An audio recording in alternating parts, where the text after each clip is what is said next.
또 자, 23문입니다. 그리스도께서 우리의 구속자로 무슨 직분을 행하십니까? 하는 문제인데요. 자, 구속자로서 우리 주님께서 무엇을 하시나요? 하는 건데요. 자, 그에 대한 답입니다. 그리스도께서 우리의 구속자로 1번 선지자와 2번 제사장과 3번 왕의 직분을 행하시되 낮아지시고 높아지신 두 지위에서 하십니다. 다시 한번 정리해요. 구속자로서 직분을 행하시는데 그리스도라는 뜻이 기름 부음 받은 자라는 뜻이잖아요. 그래서 선지자, 제사장, 왕은 기름 부음을 받는 직분이기도 하고요. 이 직분을 주님께서 감당하시는데 낮아지시고 높아지신 두 지위에서 하십니다. 자, 낮아지신 지위, 인간으로서 오신 예수님, 높아지신 지위, 하나님으로서의 심판의 주로서 계시는 주님, 이러한 두 지위에서 하십니다. 이런 뜻이에요. 자, 여기에 대한 말씀을 한번 찾아볼게요. 먼저 1번, 1번은 뭐죠? 선지자에 관한 거죠. 사도행전 3장 22절이에요.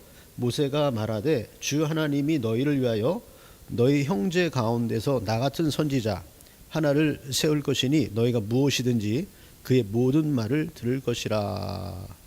자, 이제 여기서 모세가 너희 형제 가운데서 이제 이스라엘 백성을 얘기하는 거죠. 선지자 하나를 세울 것이니 너희가 무엇이든지 그의 모든 말을 들을 것이라. 여기서 그 이에 나왔던 선지자를 예표하는 것일 수도 있지만 결국에는 이것이 모세 이후에 선지자가 많이 세워졌지만 그의 모든 말을 들을 것이라. 참 진리를 말씀하시는 결론, 모든 예언자들이 말하고자 하는 내용은 그리스도에 관한 내용이니까요. 그의 모든 말을 들을 것이라. 예수님을 얘기하고 있는 거죠. 즉 선지자의 얘기하는 거예요. 자, 두 번째 말씀 히브리서 5장 6절 너가 영원히 멜기세덱의 반차를 따르는 제사장이라. 자, 제사장의 직분으로 오셨다는 거죠. 멜기세덱의 반차를 따르는 제사장. 그래서 제사장인데 예수님은 그냥 제사장이 아니라는 거예요. 어떤 제사장이냐면 멜기세덱의 반차를 따르는 제사장이에요. 자, 멜기세덱이라는 것은 창세기에 아브라함에게 나타난 멜기세덱의 이야기밖에 안 나요, 성경에는. 그죠? 그리고 나중에 히브리서에 이렇게 조금 설명은 나오지만 그 멜기세덱은 시작도 없고 끝도 없는 하나님과 방불한 자라 그랬으니까 하나님의 제사장을 얘기하는 거죠. 뭐 하나님을 얘기하는 거예요. 그러니까 예수님은 그냥 제사장이 아니라 멜기세덱의 반차를 따르는 제사장이라는 것은 시작도 없고 끝이 없는 영원한 제사장이라는 거잖아요. 예를 들면 인간의 제사장 아론 같은 경우에는 제한된 목숨을 가지고 있으니까 영원한 제사장은 될 수가 없잖아요. 육신의 몸을 갖고 있는 제사장이니까요. 자, 그런 면에 있어서 예수님은 영원한 제사장이다 하는 거겠죠. 세 번째, 자, 왕이라 그러죠. 세 번째는 왕의 직분. 시편 2편 6절 내가 나의 왕을 내 거룩한 산 시온에 세웠다 시리로다. 다윗을 빗들어서 많이 얘기하지만 다윗의 또 반차를 여기 후손으로 오시는 예수 그리스도 왕을 얘기하고 있어요. 이 세 가지 것인데 이 세 가지 직분으로 오셔서 무엇을 했다고요? 처음 문제를 한번 돌아가 보면 답이 이 세 가지의 직분을 행하시되 낮아지시고 높아지신 두 지위에서 하십니다. 낮아지신 지위가 어떤 지위예요? 낮아지신 지위는 인간으로서 오신, 그죠? 높아지신 지위는 어떤 거예요? 하나님으로서 계신 두 지위에서 하십니다라는 뜻이 되겠죠. 자, 그러면 여기서 오늘 이 그리스도의 직분에 하는 그러한 것에 대해서 얘기했는데 먼저 처음 생각할 것이 하나님의 형상에 대해서 한번 생각해 보려고 해요. 여러분, 하나님의 형상, 아담을 창조하셨을 때 아담은 어떻게 만드셨죠? 아담은 하나님의 형상대로 만들었다고 기록되어 있잖아요. 그 하나님의 형상은 그럼 뭐예요? 구체적으로 하나님의 형상이라는 건 뭘까요? 생각해 보신 적이 혹시 있으신가요? 하나님의 형상은 뭘까? 하나님은 그런데 눈에 보이지 않는다 그러는데, 눈에 보이지 않는 것이 하나님의 형상이잖아요. 하나님은 눈에 보이지 않으신 분이시니까. 하나님은 영이시니 이렇게 기록되어 있잖아요. 그렇다면 우리가 하나님의 형상을 닮았다라는 것은 무엇을 의미하는 걸까요? 그것은 바로 아까 우리 서두에 얘기했던 이 부분에 다시 돌아갈 수 있겠어요. 선지자와 조금 다른 색으로 해볼까요? 좀 노란색으로 해보자. 선지자의 역할, 그다음에 제사장의 역할, 왕의 역할이라는 거죠.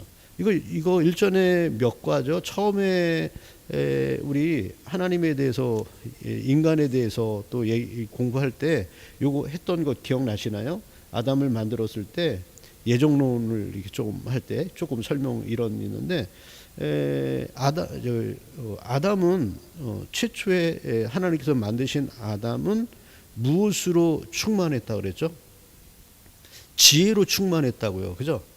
지혜로 충만해서 모든 것을, 하나님의 형상을 닮았기 때문에 모든 것을 다 아는 그러한 놀라운 지혜를 가지고 있었단 말이에요. 그렇기 때문에 하나님께서 야, 동물들을 데리고 와서 너 이름 줘라 그랬더니 모든 동물들의 이름을 지을 수 있을 정도의 지식이 있었어요. 지금 생물학자 아니면 과학자라 할지라도 세상에 있는 동물 다 말할 수 없을걸요? 그죠? 자기 머릿속에 좀 외웠더라도 금방 잊어버리잖아요. 그런데 처음 창조된 아담은 그렇지 않았다는 거예요. 선지자는 뭐를 얘기하면 하나님의 말씀을 증거하는데, 이 선지자는 모든 것을 다 아는 그러한 능력을 가진 존재, 완벽한 존재를 의미하는 거예요.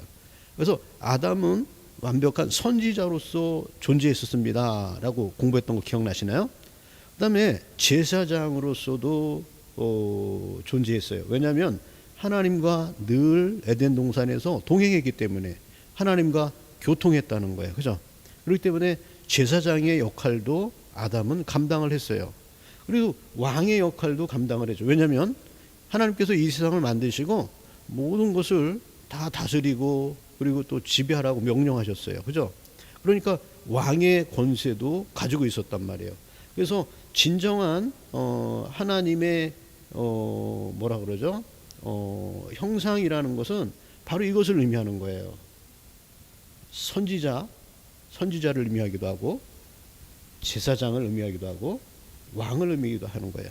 그래서 요 완벽한 요 존재를 감당하는 것이 바로 원래 있어야 될 아담의 모습이었어요. 그런데 아담은 어떻게 됐나요? 타락을 하잖아요. 그래서 타락한 존재는 어떻게 되냐면 요 선지자로서의 자격을 상실하게 돼요. 그죠? 그다음에 제사장, 하나님 앞에 나갈 수가 없는 존재가 되었어요.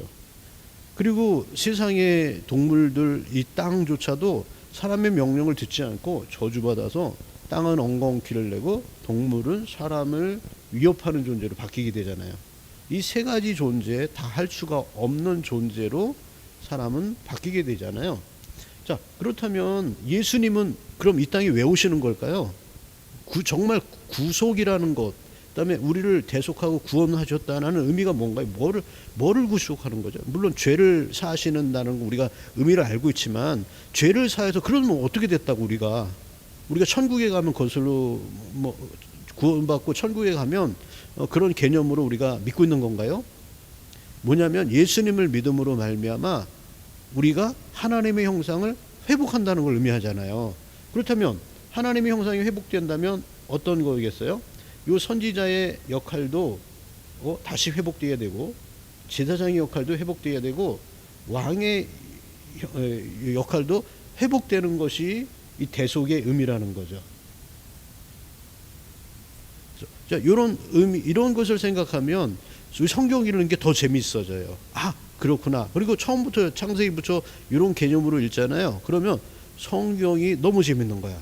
왜냐하면 그래서 이런 이야기가 있는 거구나. 그래서 이게 쓰여 있는 거구나라고 연결이 되는 거죠, 성경이. 근데 이걸 모르고 읽으면 부분적으로만 아는 거야. 이거 그렇구나. 그런 거구나라고요. 그래서 이게 얼마나 귀중한 건지 몰라요. 그래서 오늘은 그리스도가 무엇하러 오셨다? 요 세 가지 것 회복하려고 오셨다라는 거예요. 결국은 낮은 위치에서 인간으로 오셔서 또 높은 위치에서 하나님으로서 인성과 신성을 가지고 요 일을 하신 거다. 우리 저번 주에 인성과 신성에 대해서 배웠잖아요. 그 다음에 가가 뭐냐면 그 인성과 신성으로 무엇을 하시냐면은 우리를 위하여 구속자로 오셨는데 그 구속자로 어떤 일을 행하셨나 할 때 요 세 가지 것을 중점으로 생각하면 예수님의 사역도 이해가 되는데 결국은 예수님이 그것을 왜 하셨냐면 우리가 그 회복시켜 주시려고요. 그렇기 때문에 우리도 이것을 이해하면 우리 신앙생활이 이걸 중심으로 살아야 되는구나. 아는 것에 있어서도 하나님을 잘 아는 것이 참 신앙이구나. 선지자의 역할을 감당하는 거죠. 하나님께 나아가고 가까이 가는 것이 제사장의 역할이잖아요. 그러므로 기도하고 죄사함을 받고 하나님 앞에 나가는 이거는 신앙적인 역할을 하는 것이 믿음인 것이구나. 왕이라는 것은 이 세상을 향한 다스림이잖아요. 하나님을 믿는 사람으로서 왕 같은 권세를 가지고 회복하는 그런 세상을 다스리고 바르게 살고 선을 행하는 것. 그리고 요 세 가지의 신앙의 모든 것이 담겨 있는 거예요. 왜냐하면 그리스도께서 이것을 위해서 오셨기 때문에. 그죠? 그래서 이걸 중심으로 우리가 먹고 사는 것도 그리고 또 장차 이제 아이들은 꿈을 꾸는 것도 내가 살든지 죽든지 이런 것을 중심으로 사는 것이 주님의 영광을 위해서 사는 거예요. 주님의 영광이 뭐예요? 주님의 뜻대로 사는 것이 주님의 영광인데 주님의 뜻이 그럼 뭐예요? 요거 세 가지 회복하는 거라고요. 요게 중심적인 신앙의 중심이 되면 우리 생활 가운데 내가 무엇을 해야 되고 무엇을 하지 말아야 되고 어떻게 또 사람과 대해야 되고 무슨 직업을 가져야 되고 모든 것이 파생될 수가 있겠죠. 내가 지금 하고 있는 일에 대해서 요 무엇을 중심으로 내가 살아야 되겠는가까지도 이게 아마 연결이 될 것 같아요. 그죠? 그래서 오늘 요 세 가지 것을 가지고 공부를 하는데 5가지를 오늘 얘기하려고 그래요. 첫 번째는 또 빨간색으로 할까? 인간 본래의 구성이 뭐냐? 아까 지금 설명한 거예요. 인간 본래의 본질에 대해서. 원래는 아담이 어떻게 창조되었다고요? 완벽한 지식을 가지고 그다음에 제사장의 역할을 하고 그리고 왕 같은 역할을 하기 위해서 본래 창조되었다는 거예요. 그것이 하나님의 형상이라는 의미는 바로 그것이에요. 물론 우리가 이것을 인간의 3분법, 2분법 해가지고 영육혼 이것을 나누자 이렇게 얘기할 수도 있잖아요. 근데 그것은 어떠한 좀 수학적인 개념이고요. 그게 아니라 하나님의 형상이라는 의미에서 하나님의 형상대로 창조되었으니까 인간의 특징은요. 하나님의 형상을 가지고 있다는 거예요. 다른 동물들은 안 가지고 있잖아요. 그러므로 인간 본래의 본질은 뭐냐 할 때에 하나님의 형상을 얘기할 때 눈에 보이지 않는 하나님의 형상 아까 얘기한 것처럼 선지자의 그리고 제사장의 왕 같은 그런 세 가지 것을 중심으로 우리가 생각을 한다면 그렇다면 인간 본래 본질에서 더 가깝게 근접할 수 있지 않겠느냐 하는 거죠. 두 번째 공부할 것은 인간 구속을 위한 준비인 구약 역사에 대해서 얘기할 거예요. 좀 이따 얘기할 거니까요. 세 번째 그리스도의 구속 사역 결국은 아까 세 가지 것 위해서 합니다라는 것이고요. 네 번째 죄인들의 회심에 대해서 우리가 그리스도가 그렇게 그것을 위해서 오셨고 우리가 그것을 믿음으로 회심하고 그것이 회복되어지는 것 이것이 죄인들의 회심인 것이다. 우리가 예수 믿고 회개한다라는 것이 진정한 의미가 뭐예요? 할 때에 그 세 가지가 다 회복되어야 된다라는 거죠. 자 그렇게 세 가지가 회복된 사람은 어떻게 되냐면 영향력 있는 사람들 하나님 뜻대로 그리고 또 교회를 이루면서 살게 되는데 그렇다면 교회는 그러한 구속의 사역을 잘 감당하는 교회가 되어야 되는데 교회가 정말 해야 될 일은 무엇이냐? 표지라는 것은 움직이지 않고 가지고 있어야 될 것, 교회가 꼭 있어야 할 것이 뭐냐? 마지막 요 5번도 굉장히 중요한 거예요. 한번 들어보세요. 자, 그렇다면 지금 얘기한 것에 대해서 간단한 요 표만 알면은 오늘 공부 끝나는 거예요. 자, 원래 아까 얘기했습니다. 본래 인간은 뭐냐면 아담은 완벽한 지식을 가지고 있었어요. 그죠? 하나님은 모든 것을 다 알잖아요. 그러니까 하나님의 형상을 담게 창조되었다는 건 뭐냐면 아담과 하와가 이제 선악을 알게 나는 따먹잖아요. 하와가 먼저 따먹었어요. 그다음에 아담이 나중에 따먹잖아요. 성경은 그렇게 기록하고 있지 않는데 우리가 근데 말씀을 잘 음미해 보면 그 당시 아담은 어때요? 하나님과 같은 지식을 가지고 있었다면 앞으로의 예지하는 그러한 선견적인 능력도 가지고 있었을 거 아니에요. 하나님 같았다면 그죠? 그렇다면 하와가 그렇게 따먹어서 저주를 받아가지고 나중에 아담이 그것을 자기의 뜻한 바는 아니지만 따먹고 같이 먹게 되잖아요. 왜 먹었을까요?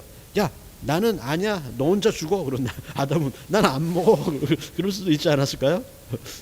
그런데 안 그래요. 왜 그러냐면 알고 있었기 때문에, 응?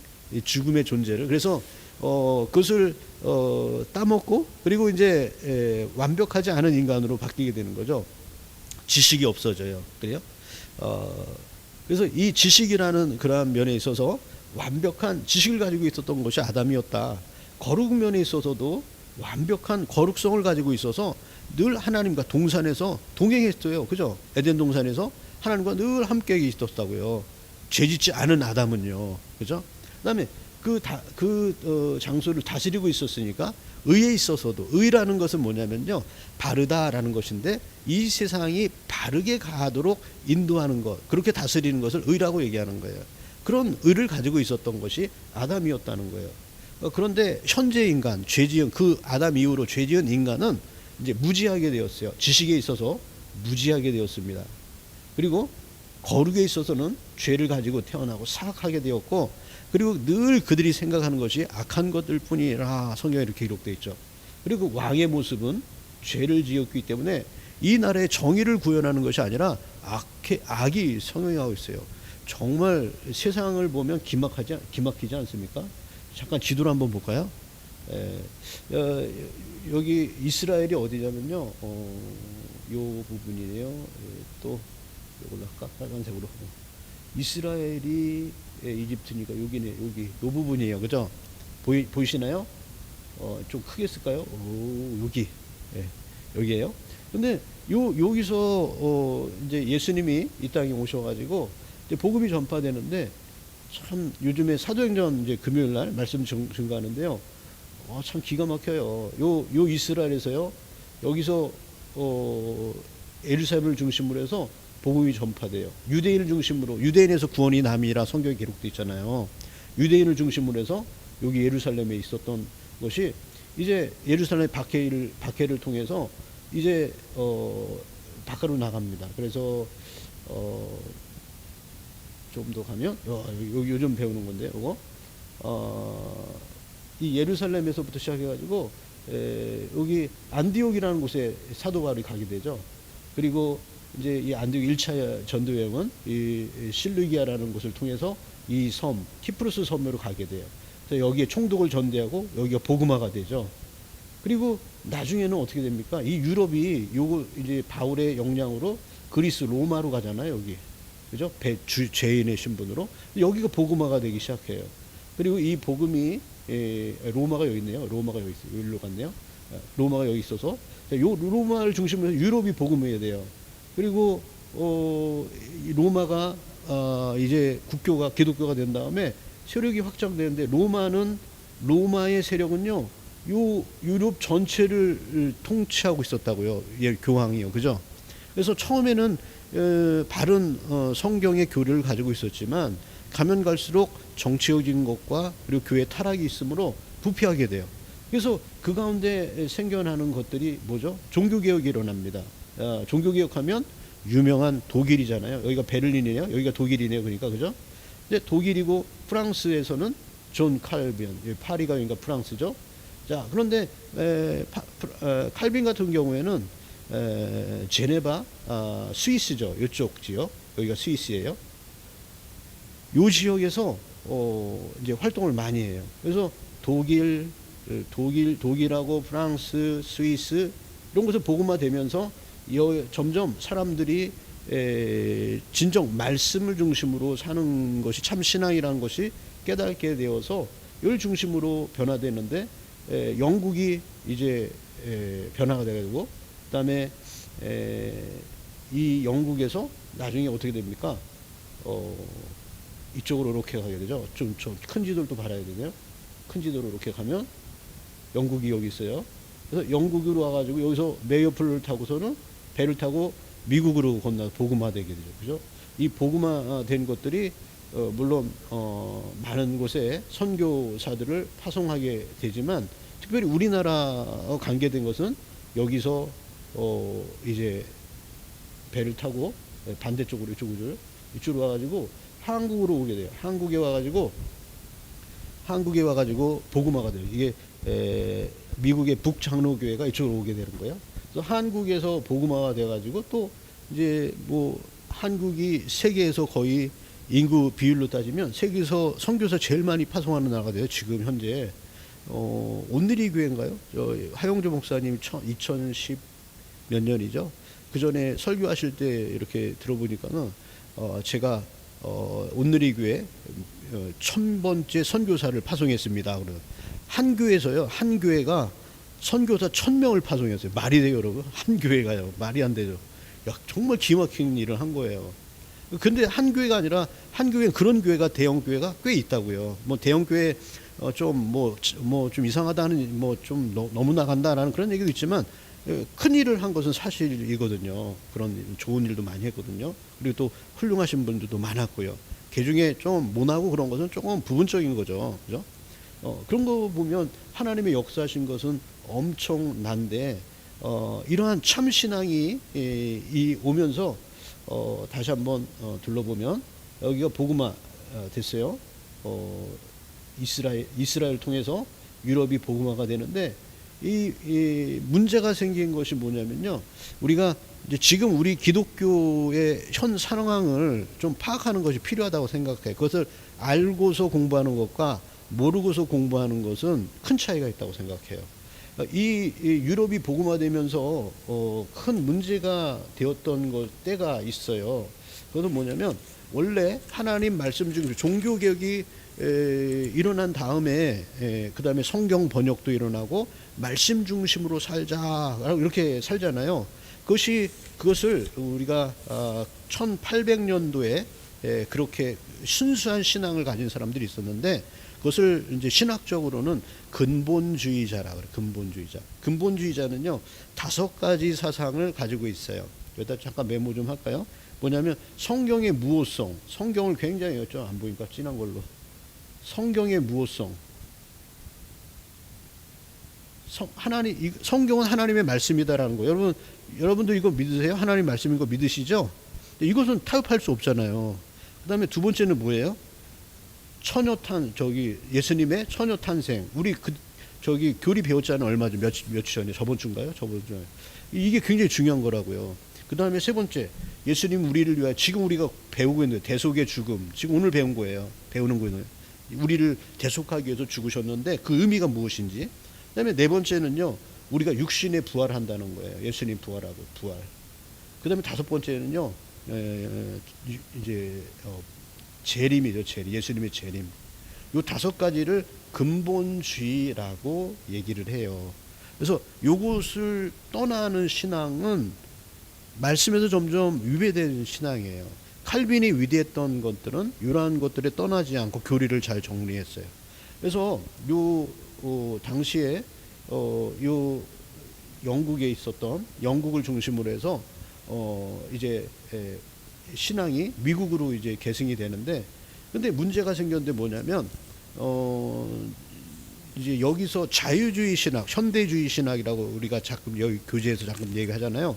그게 태동이 됐어요. 그게 왜 나왔냐면 이 영국에서 다윈이라는 진화론자 과학자가 생기게 돼요. 그리고 당시는 1919년 전후로 해서 그러니까 80년대부터 25년까지 이 시대인데요. 이 근본주의의 신앙을 가져야 되는데 이제 과학이 발달되면서 사람들이 성경을 보니까 뭐 어떻게 돼요? 성경에 비과학적인 것이 너무 많은 거예요. 아니 예수님이 어떻게 무리를 걸어? 그건 있을 수 없는 일이야. 그건 아마 예수님을 돋보이게 하려고 좀 과장한 거야. 이렇게 얘기도 하고. 그래서 성경에 여기 아까 근본주의 5가지의 것에 대해서 여러분 설명했잖아요. 성경의 무엇성에 대해서 부인을 하기 시작하는 거예요. 그죠? 그 다음에 처녀의 탄생에 대해서도 아니야, 그거는 그렇지 않아도 괜찮아. 동료녀 마리아는 요셉하고 태어난 자식일 거야. 이런 얘기를 하는 거예요. 대속의 죽음도 부인하는 그런 사람들도 있어요. 육신의 부활도 실제로는 부활하지 않고 어때요? 나중에 다른 사람이 달고 마리아하고 나중에 결혼해가지고 어느 마을에서 프랑스에서 살고 있다더라. 뭐 이런 영화도 좀 나오고 그러잖아요.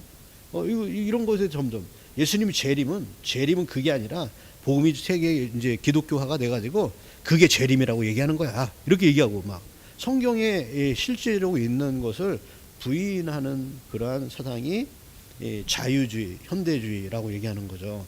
그것이 1925년까지 이렇게 얘기돼요.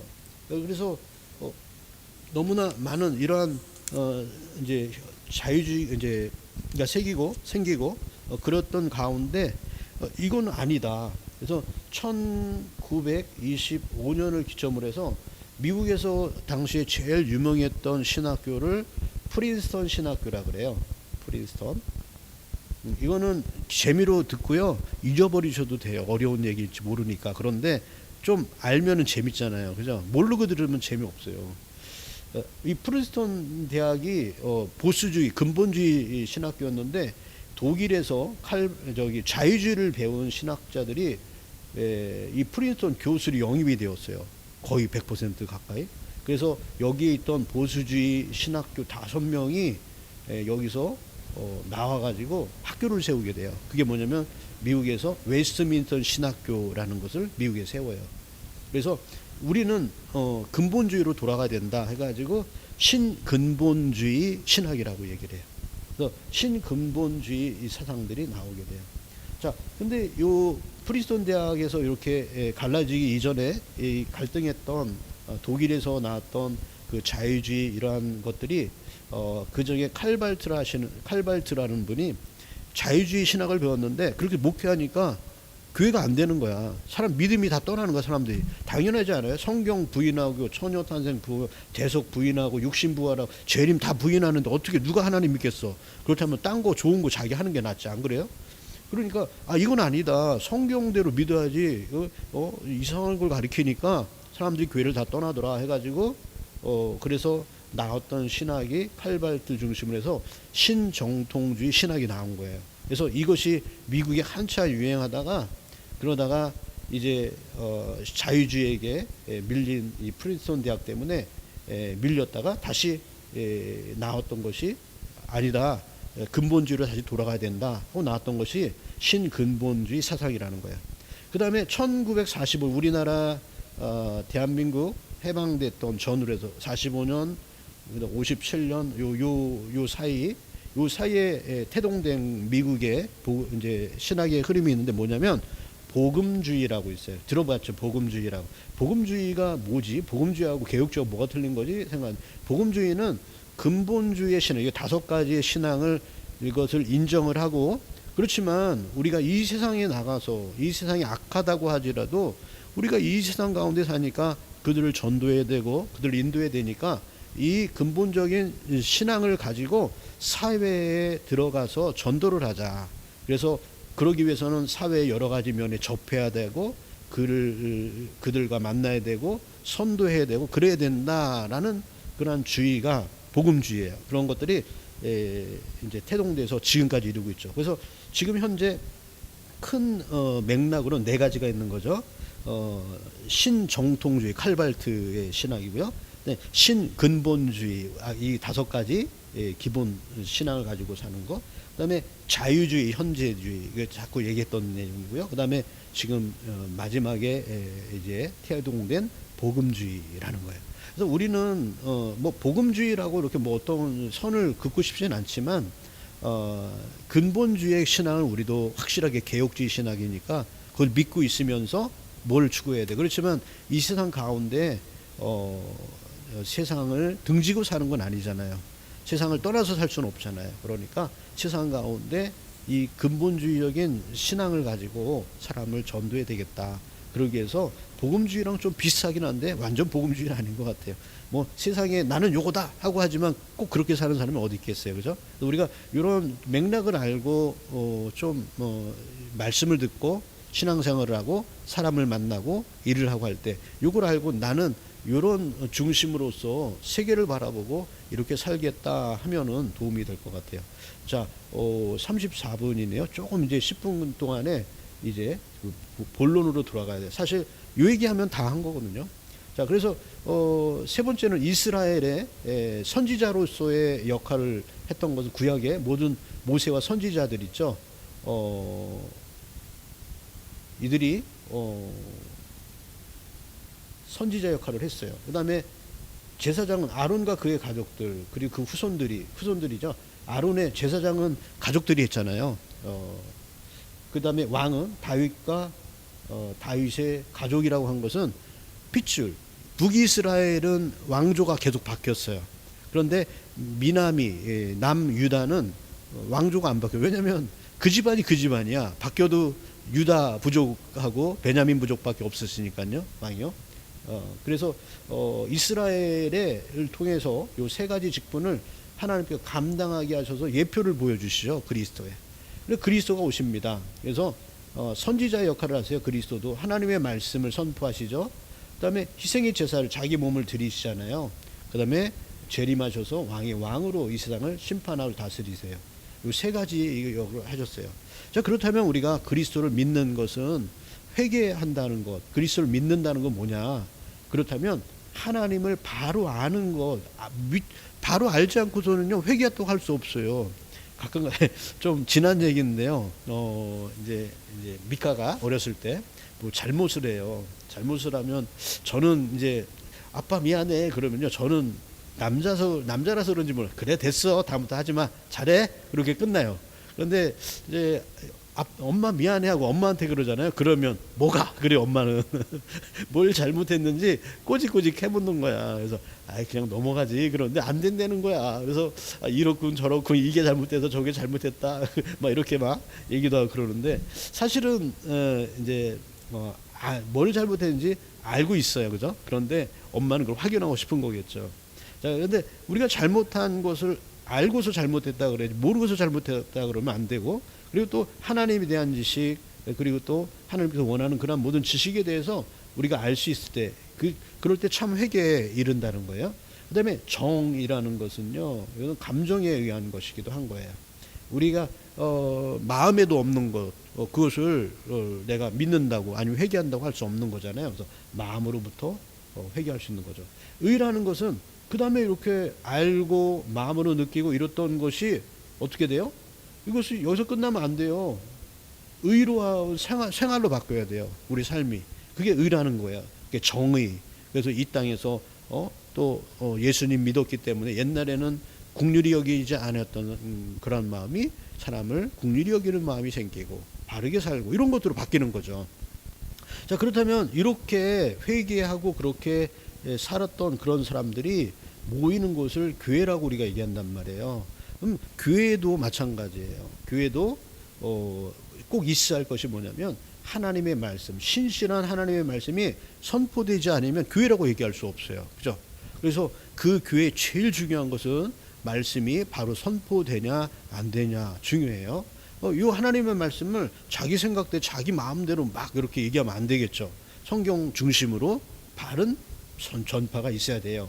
그 다음에 이 교회가 그렇게 한다는 것은 설교뿐만이 아니라 모든 신앙 성도님들이 예수님 믿었다면 어떻게 돼요? 예수님의 복음을 증거해야 될, 전파해야 될 의무가 있는 거예요. 여기서 얘기하는 것은 목사가 설교하는 얘기를 하는 것이 아니라 예수님을 믿은 모든 사람들은 하나님의 말씀을 전파해야 돼. 그러기 위해서 바로 알아야 된다는 거예요. 그 다음에 뭐냐면 교회는요 성례의 올바른, 레자가 틀리네요. 레자는 이런 레자인데 성례의 올바른 집행. 성례가 뭐 있어요? 기독교의 성례는 개신교에서는 세례식부터 할까요? 세례식이 있고요. 그 다음에 성찬식이 있어요. 세례식은 처음 믿는 사람이 공식적인 사람들 앞에서, 여러 사람 앞에서 예수님을 믿는다고 고백하고, 그 다음에 물속에 들어갔다, 나를 장사 지낸다, 나는 새롭게 태어난다 라는 그런 의미예요. 그래서 이제 저희 교회는 성경에 침례로 있기 때문에 성경대로 침례하자. 그래서 이제 장로님들도 이제 약식으로 받으신 분 다시 이제 세례로 이제 침례로 이렇게 받기도 하고 그러는데, 자, 그것은 자기 믿음이긴 하지만 우리 교회에서는 이렇게 하겠습니다 하고 정하고 있어요. 그다음에 그다음에 성찬식이죠. 성찬식은 예수님이 고난 받으시고 물과 피를 흘리시고 나를 위해 죽으심을 고백하는 그러한 의식이잖아요. 이것이 집행이 돼야 돼요. 성례가 이루어지지 않은 곳은 교회가 아니에요. 왜냐하면 예수님이 그렇게 나를 위하여 기념하라 말씀하셨잖아요. 근데 성례가 이루어지지 않은 교회가 있어요. 어떤 교파가 있을까요? 다른 것도 많이 하는데요. 안 하는 교파 중에 구세군은 안 해요. 구세군이라고 들어보셨어요? 구세군은요, 교회가 아니에요. 그래서 교단이라고 얘기하면 안 되는 거예요. 교회가 아니기 때문에요. 근데 이제 구세군 쪽에서는 자기도 교단이라고 얘기하겠죠. 예. 자, 그렇지만 성례가 있어야 된다라는 거예요. 또 참교회, 바른 교회라면 정당한 권징의 시행이 있어야 된다. 권징이라는 것은 뭐예요?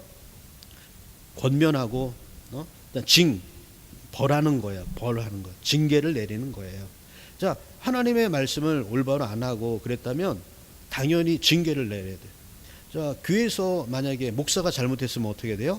목사에게도 징계를 내려야 돼요. 그죠? 근데 그 징계에 있어서 확실한 하나님의 말씀에 대한 위배됨을 얘기하지, 뭐 조그만 거 뭐 사생활을 막 들춰내가 쬐그만 것까지 다 이렇게 걸쳐놔 그러는 얘기가 아니에요.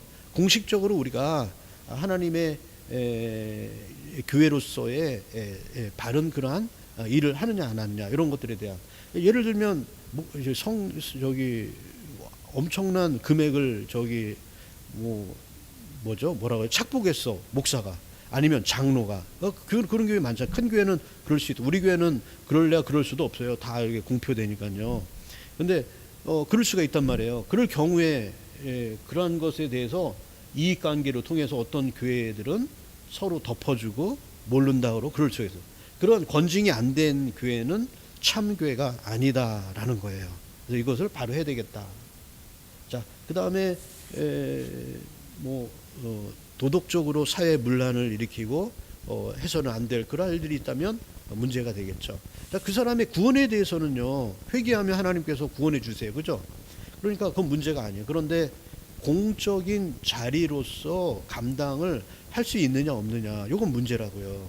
그럴 수 없는 사람인데 그런 일을 교회가 인정해버리고 그리고 그냥 넘어가 버린다면 그것도 문제가 되겠다라는 거죠. 자, 이런 면에서 자, 이게 이제 전체적인 요것만 요 표로 다 설명할 수가 있는 건데요. 여러분 텍스트를 한번 읽어보면서 얘기해 보세요. 이제 다시 한번 참고해 보시기 바랍니다. 처음만 조금 들어갈까요?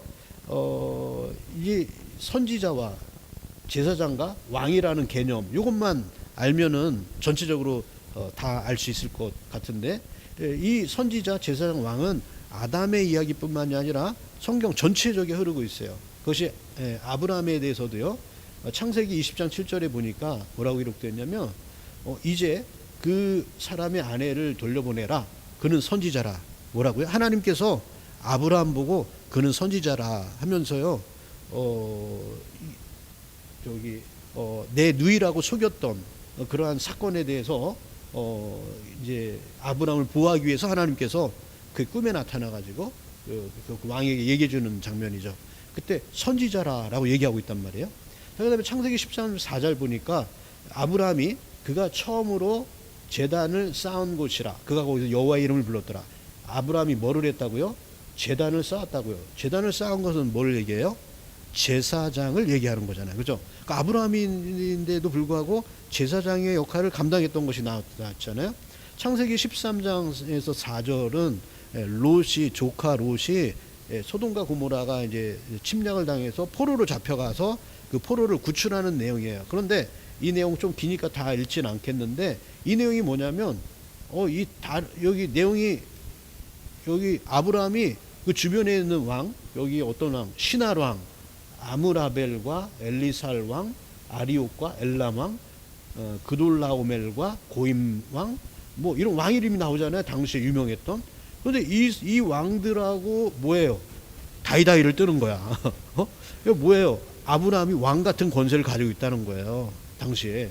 뒤에 보면은요, 또, 아브라함이 그돌라오멜과 그와 함께한 왕들을 처부수어 돌아올 때에, 뭐냐면 왕들을 정복한 사람이 왕이지, 그럼 뭐겠어요? 그죠? 아브라함은 왕의 권세도 있었단 말이에요, 당시에. 조그만 숫자임에도 불구하고. 그리고 이제 멜기세덱 얘기가 나오는 거죠, 여기에. 그죠? 자, 이토록 아브라함도 그렇고 신명기에서도 보면 이제 율법 시대가 이제 도래하니까 거기서도 선지자, 너와 같은 선지자를 일으키리라 하는 예언의 말씀이 나오고요. 그다음에 너희 형제 중에 선지자, 아론의 자손을 통해서 선지자로 삼는 게 나오고, 그다음에 견관집을 세워서 이제 제사장을 일으키니 하면서 나오는 거네요. 그 다음에 예수님이 이 땅에서 직무를 수행함에 있어서도 같은 일을 감당하셨다. 예수님도 이 세 직무를 행하셨다. 그리고 천국에 계실 동안에도 이 세 직무를 수행하신다라는 거예요. 그리스도께서 왜 이 세 직분을 행하심으로 우리의 구세주가 되어주셨나요? 인간은 인간이 모르는 무지세계에 빠졌잖아요. 죄를 지음으로. 그래서 참 지식으로 이렇게 환원될 때에만, 죄성이 거룩함으로 환원될 때에만, 불의함이 의로 환원될 때만 구원을 받을 수 있다는 거. 아까 이제 아담이 세 가지의 역할을 완벽하게 가지고 있었지만 타락을 해서 상실했어요. 그죠? 그래서 이것이 회복되는 것이 구원이다라는 것이에요. 그렇다면 개심에 변하기 위해서 무엇이 필요해요? 사람에게. 자, 자신이 비참한 걸 알아야 돼. 인간이 비참한 존재. 그리고 예수님이 그리스도임을 알아야 된다. 먼저 알아야 된다라는 거예요. 이거 모르면은 구원받을 수 없잖아요. 그리고 그리스도의 피로 자신을 정결케 될 필요를 느껴야 돼요. 자기가 필요가 느껴야 돼요. 느낀다는 것은 정의에 해당하는 거죠. 그죠? 정의에 해당하는 거. 그 다음에 그리스도를 영접하고 죄의 노예가 되었던 생활을 중단해야 된다. 그것은 의에 관한 거죠. 네. 교회 분명 표지 아까 했어요. 5가지. 뭐라고요? 3가지죠. 하나님의 신실한 전파. 그래서 전도 안 하는 교회, 선교 안 하는 교회는 교회가 아니에요. 교회의 정확한 표지예요. 이거 예수님 명령하셨잖아요. 그죠? 땅끝까지 이르내 복음의 증인이 되리라. 그죠? 올바른 성의 집회. 성례, 성찬식 안 하는 교회는 교회가 아니에요. 그냥 어떠한 모임일 뿐이에요. 왜냐하면 나를 기념하라 예수님 말씀하셨으니까요. 그다음에 교회의 바른 것을 유지하기 위해서는 권징이 필요해요. 잘못됐는데 그것을 잘못을 시행을 하면 교회가 타락하게 되잖아요. 카톨릭처럼 되기도 하고, 아니면 여기서 나온 것들이 이단들이 나오고요. 이단이 왜 나요? 이런 거 안 고치니까 잘못돼가지고 계속 눈덩이처럼 커가지고 이상한 괴물이 돼버리는 거죠. 이것이 이단이란 말이에요. 그렇기 때문에 정당한 권징의 시행이 필요하겠다라는 거예요. 이 3가지요. 전체 요약을 아까 했어요. 다시 반복, 3번째 반복하는데요. 자, 오늘 공부한 거예요. 인간의 본래 본질 구성, 그리스도의 그 3가지 모습, 그것이 아담에게 있었는데 인간은 그것을 다 상실해버렸다.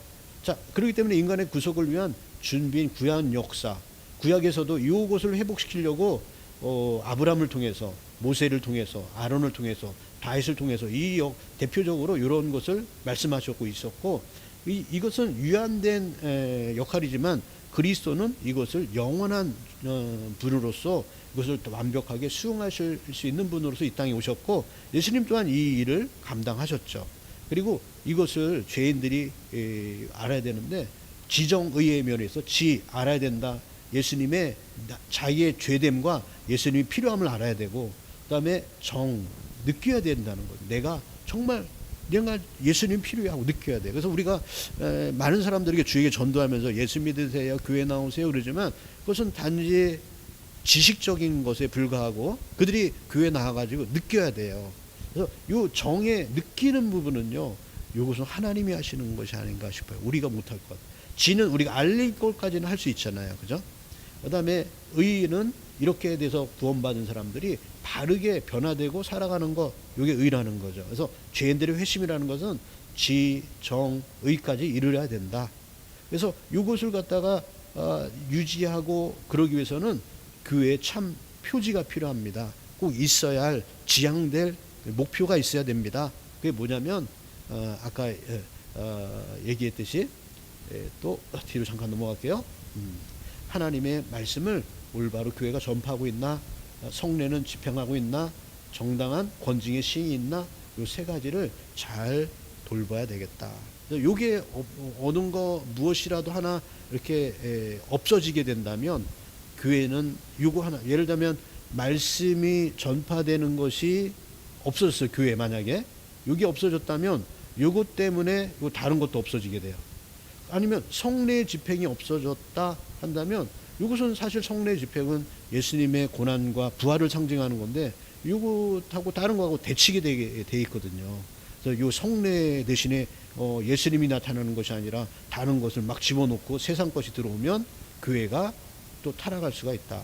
그리고 바른 것을 계속 권면하고 그리고 잘못된 것을 자꾸 얘기해주고 그렇지 않으면 이런 것이 없다면 교회는 점점 타락하게 돼 있어요. 그럴 수밖에 없어. 이 세상에 있는 교회는요. 그렇기 때문에 요 세 가지를 바로 이루어져야겠다. 이것이 요 세 가지를 이렇게 잘 했던 교회들이 아까 이제 신학적인 노선으로 따지려면 근본주의 아니면 보수주의라고도 얘기하고요. 그다음에 현대 와서는 신근본주의 이렇게 얘기하고요. 또 이것을 또 이행하는 이제 곳 가운데는 복음주의 교회죠. 복음주의 교회도 이것을 해요. 자, 이렇게 우리가 알면은 좋을 것 같아요. 자, 오늘은 전체적으로 이러한 내용인데요. 어떻습니까? 여러분, 듣고서 머리가 아팠습니까? 아니면 조금 뭐 좀 아는 것 같았습니까? 한번 소감을 한번 여러분 말씀해 주세요. 김정환 선생님 왜 이렇게 웃으세요? 한 말씀 해주세요. 소감이요? 네.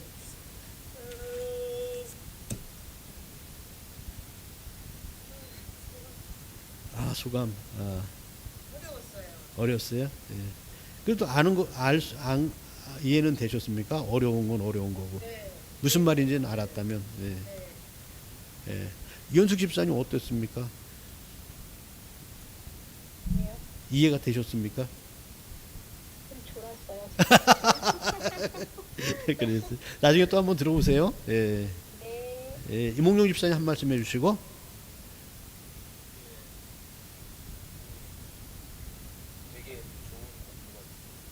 예, 되게 좋은 공부가 됐다. 예, 아는 것을 끝이지 말고 이제 옮겨야 되겠어요. 예, 여건사님 한 말씀 해주세요. 좀 어려운 부분도 있었는데 그래도 좋았어요. 네. 주역을 바라볼 눈이 바뀔 것 같아요. 그쵸. 예, 전체적인 것을 알고서 성경을 읽으면, 그래서 이 사건이 있는 거구나. 이런 뜻이 있는 거구나. 이게 비밀이라 그럴까요? 그런 것들이 깨달아지는 게 있죠. 예, 감사합니다. 오늘은 여기서 마치도록 하고요. 온도가 어제보다 6.5도가 내려갔다 그러네요. 갑자기 또 추워졌으니까 감기 조심하시고요. 따뜻하게 며칠 견디셔요. 그래도 봄은 올 거니까. 편히 쉬세요.